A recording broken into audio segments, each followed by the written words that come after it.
Mummy, देखो तो जरा, माही भाभी के सूटकेस में कितने सुंदर सुंदर टॉप, जीन्स, स्कर्ट और शॉर्ट हैं। ननद सुहाना खुशी से उछलते हुए बोली। अपनी बेटी की बात सुन के कमला जी साड़ियों का सूटकेस छोड़कर उस सूटकेस में रखे कपड़ों को ऊपर नीचे करके टटोलने लग गईं। तभी माही बाथरूम से बाहर आई। अपनी सास के हाथ में टॉप और शॉर्ट्स को देखकर सकपकाते हुए बोली, मम्मी जी, आपको कुछ चाहिए? मैं मदद करूं?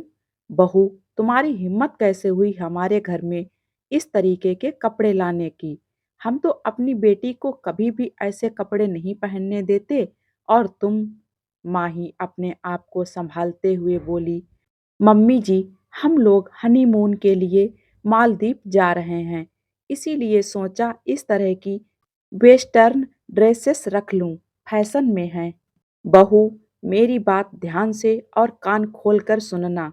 वैसे तो मुझे या हनीमून बनीमून का सिस्टम समझ में नहीं आता, मगर आकाश के जिद करने पर मैं तुम दोनों को अकेले इतनी दूर जाने की इजाज़त दे रही हूँ। मगर खबरदार, साड़ी का पल्ला सिर से सरका तो मुझसे बुरा कोई नहीं होगा। यह बात मैंने आकाश को पहले ही समझा दी थी। अब तुम भी समझ लो तो बेहतर होगा। शादी से पहले तुम क्या पहनती थी, क्या खाती थी, हमें उससे कोई मतलब नहीं। मगर शादी के बाद तुम्हें हमारे घर के नियम के हिसाब से रहना होगा। और अगली बार जब मायके जाओ, यह सूटकेस वहीं पटक कर आना और अपने सारे शौक मायके जाकर ही करना। ससुराल में पूरी करने की सोचना भी मत। गुस्से से बोलकर कमरे से बाहर चली गई। आकाश और माही की शादी को 4 दिन हुए हैं। 2 दिन बाद वे दोनों हनीमून पर निकलने वाले हैं। इसीलिए माही ने घूमने जाने वाले सूटकेस की पैकिंग मायके में ही कर ली थी, ताकि शादी की रस्मों रिवाजों के बीच उसे परेशानी ना हो। और बड़ी सावधानी से छुपाकर पलंग के नीचे रख दिया था। मगर ना जाने कहाँ से ननद रानी की नज़र उस पर पड़ गई और रायता फैल गया। माही ने शाम को सारी बात आकाश को बताई तो वो बोला, अरे यार, थोड़ा सा ध्यान से काम करती। मेरी माँ पुराने जमाने के हिसाब किताब की हैं। मैंने तुमको पहले ही वार्निंग दी थी, अब भुगतो। मगर अब मैं हनीमून पर क्या पहनूंगी? माँ जी ने तो साफ मना कर दिया है और बोली, आज के बाद मुझे इस घर में साड़ी के अलावा कोई और परिधान नहीं पहनना है। नई नवेली दुल्हन मुंह लटकाए बोली तो पति का दिल पिघल गया। अरे यार, तुम चिंता क्यों करती हो? बड़े विश्वास प्रिय, वैसे भी कौन सा हमें यहीं रहना है। मैं दिल्ली तुमको अपने साथ लेकर चल रहा हूँ। और रही बात हनीमून की, तो उसके लिए कपड़ों की शॉपिंग तुम रास्ते से कर लेना। माही खुश होकर आकाश की बाहों में समा गई। अगले दिन आकाश और माही निकल पड़े अपने सपनों की दुनिया को जीने। मगर लौटकर अब धरातल की दुनिया में आना था, जो उसकी सास कमला जी उसे लाने वाली थी। सफर की थकान बहुत ज्यादा थी, इसीलिए माही सुबह सोती रह गई। कमला जी जोर से दरवाजा पीटने लगी। अरे बहू, हुआ सैर सपाटा, अब घर की गृहस्थी के काम सीखोगी या यूं कुंभकर्ण की तरह सोते हुए जीवन निकाल दोगी? हमारे तो कर्म ही फूट गए, ऐसी बहू पाकर जिसे ससुराल में रहने का तरीका ही नहीं पता। अरे मायके में जाकर सो लेना, ससुराल में जागने का समय है। उठो बहू रानी। चिल्लाहट सुनकर माही दौड़कर दरवाजा खोली। जी थक गई थी, तभी आंख लग गई थी। चलिए चाय बनाती हूँ। रुको बहू, सबसे पहले ये तुमने क्या पहन रखा है?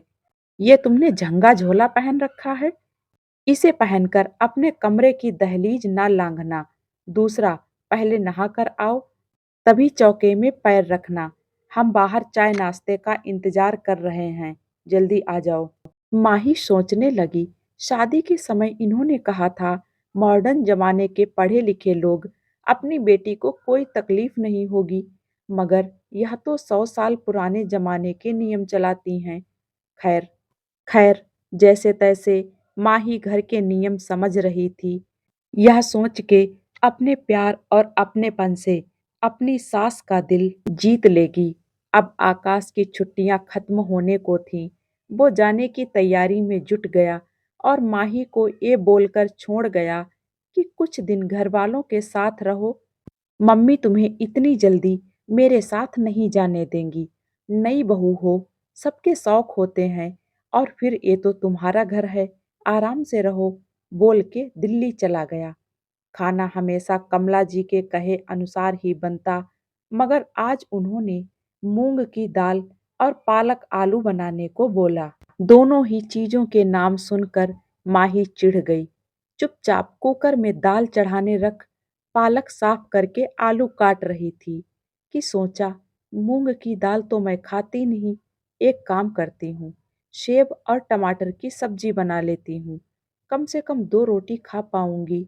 सोचकर उसने सब्जी बना डाली। दोपहर में जब सब खाना खाने बैठे तो माही की थाली में अलग सब्जी देखकर कमला जी भुनभुनाई, ये क्या बहू, तुमने अपने लिए अलग खाना बना लिया? कल को तुम रसोई भी अलग कर लोगी? यही लक्षण सिखाकर भेजे तुम्हारे मायके वालों ने? अरे माँ जी, आप कहाँ की बात कहाँ ले जा रही हैं? मैं मूंग की दाल नहीं खाती, इसीलिए सेब टमाटर बना लिया। बना लिया तो कम से कम सबको दो, अकेले क्यों बनाकर खाने लगी हो? आइंदा ये पसंद की सब्जी भाजी अपने मायके में जाकर बनाना और खाना। अब बना ही ली है तो सुहाना को दे दो, कम से कम तुम्हारे अंदर की भावना तो होगी।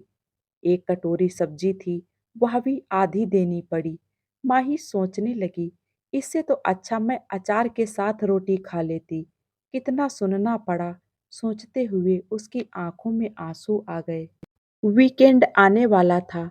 आकाश का फोन आया था कि वह शाम तक घर आ रहा है। माही का मूड बहुत अच्छा था। उसने कपड़े वॉशिंग मशीन में डाले, रसोई का काम समेटा और कपड़े छत पर सुखाने चली गई। वहीं मोबाइल पर अपने पसंद के गाने चला दिए और कपड़े डालते डालते गुनगुनाने लगी। इधर मंदिर से आती कमला जी ने बहू को गाते बजाते देखकर भड़क उठी। दरवाजे से ही चीखना चिल्लाना शुरू कर दिया, बहू नीचे आओ। अपनी सास की आवाज सुन के माही घबरा गई और हाथ का काम छोड़कर दौड़कर नीचे आ गई। जी माँ जी, क्या हुआ? जी माँ जी की बच्ची, ये क्या फूहड़ों के जैसे छत पे गाने गा रही हो? आस पड़ोस के लोग ताका झांकी कर रहे हैं। ज्यादा गीत गाने हैं तो अपने मायके में जाकर गाना। आइंदा मुझे तुम्हारे इस गाने बजाने की आवाज ना आ जाए छत पर। काम से जाओ और चुपचाप वापस आ जाओ, समझी? माही सिर झुकाए वापस कपड़े डालने चली गई। इस घर में दिन ब दिन अपनी खुशियों को मार कर जी रही थी।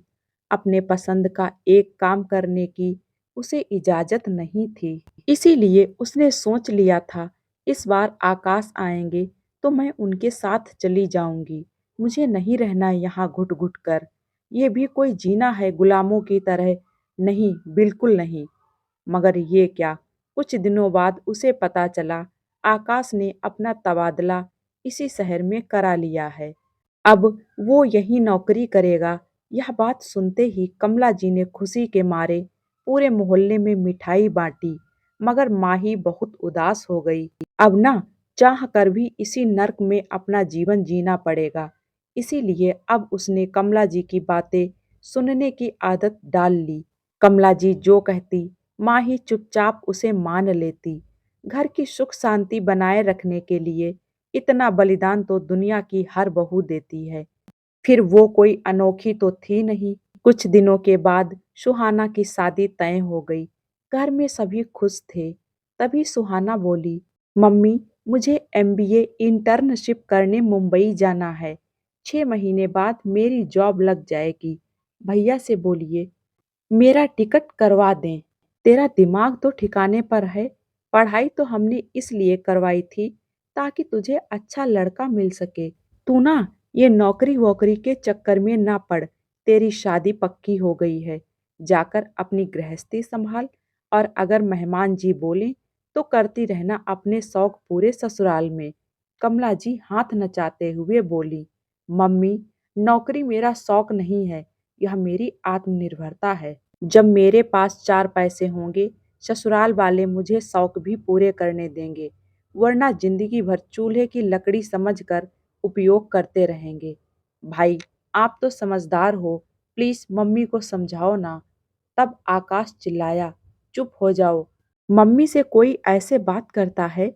मम्मी जो भी फैसले लेती हैं, बिल्कुल सही होते हैं। अभी फिलहाल के लिए सब भूल जाओ।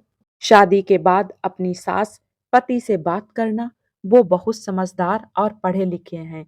मुझे यकीन है वह कभी मना नहीं करेंगे। रसोई में खड़ी माही से ना रहा गया। वो दौड़कर कमरे में पहुंची और बोली, आखिर कब तक एक बेटी अपने शौक ससुराल में करेगी और एक बहू मायके में। माँ जी, सुहाना को अपनी जिंदगी जी लेने दीजिए, उसे नौकरी कर लेने दीजिए। क्या पता कल उसे यह सब नसीब हो या ना हो। और आप किस समझदार और पढ़े लिखे परिवार की बात कर रहे हैं? मेरे पिताजी ने भी यही सोचकर मेरी शादी की थी।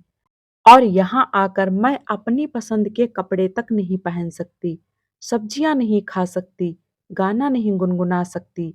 नौकरी तो बहुत दूर की बात है, सोच भी नहीं सकती। तो फिर क्या गारंटी है कि सुहाना के ससुराल वाले उसे उसकी मन की करने देंगे? और पति लोग का क्या भरोसा, कमरे में झूठ बोलते हैं और माँ के सामने आज्ञाकारी पुत्र बन जाते हैं। बेचारी बहू तो कसमसाकर रह जाती है। उसका दर्द मुझसे बेहतर कौन जानता है। माही का दिल उसके सीने में जोरों से धड़क रहा था। उसे लगा आज तो सासू माँ उसे हमेशा के लिए मायके ही भेज देगी। माही की बात सुनकर सारे कमरे में सन्नाटा छा गया। उसके कहे एक एक शब्द सही थे। आखिर ससुराल में उसने पाबंदियां ही पाई थीं। कभी अपनी मर्जी से कोई काम नहीं कर सकती थी। फिर कैसे बेटी के ससुराल वालों से उम्मीद की जा सकती है कि वह उनकी बेटी को उनके शौक पूरे करने देंगे। कुछ सोचकर कमला जी बोली, पुरानी धारणाओं के चलते शायद मैंने बिना सोचे समझे अपनी बहू और बेटी पर पुराने नियम थोपने की कोशिश की। क्योंकि शायद यह सब मेरे साथ भी हो चुका है, मगर अब और नहीं। सुहाना, तुम जाने की तैयारी करो और बेधड़क नौकरी करो।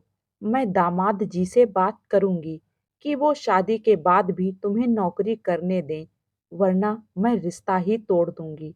फिर उन्होंने माही की ओर देखा और बोली, तुम भी अपने शौक मायके में नहीं करोगी। आज से तुम्हारा मायका ससुराल नहीं, तुम्हारा घर है। बिंदास होकर चाहे जो करो। और ऐसा करना, जब कुछ सूट अपने लिए खरीदो तो 2-4 मेरे लिए भी ले लेना। मैं भी ये साड़ी लटका कर बहुत बोर हो गई हूँ। अब अपने सूट पहनने की शौक को पूरा करूंगी। कहते हुए साड़ी का पल्ला ठीक करके कमरे से निकल गई। आकाश, माही और सुहाना तीनों हक्के बक्के से खड़े कमला जी को देखते रह गए, क्योंकि इतने साल बाद उनका हृदय परिवर्तन होना किसी चमत्कार से कम नहीं था। दोस्तों, मैं उम्मीद करूंगी कि ये कहानी आप लोगों को पसंद आएगी। पसंद आए तो प्लीज़ वीडियो को एक लाइक कर दें और जो लोग मेरे चैनल पे नए हैं सब्सक्राइब करना बिल्कुल ना भूलें। मिलते हैं एक और नई कहानी के साथ में। Thank you.